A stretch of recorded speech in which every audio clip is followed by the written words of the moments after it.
Hello, I'm Bernard Hickey from Interest.co.nz and welcome to a special economic weather report from here at the Reserve Bank in Wellington, where the Reserve Bank has just cut the official cash rate by 0.5 percentage point to 3%.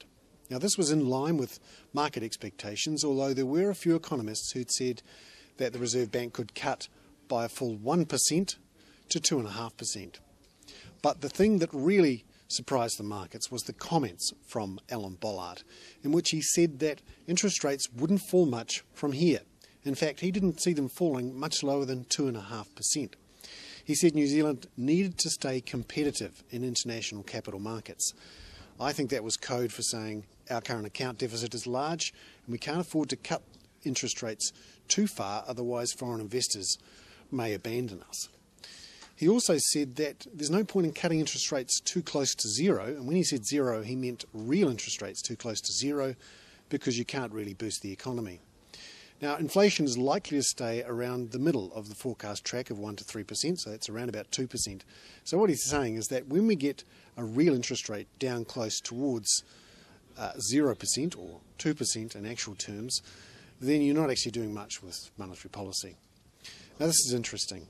He is saying effectively that even though the economy is going to continue in recession until the middle of this year, he does see a rebound later this year and quite a strong rebound next year.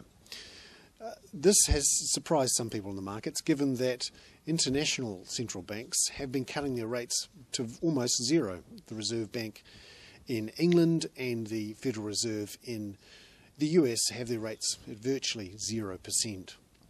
But Alan Bollard seems determined not to cut too much.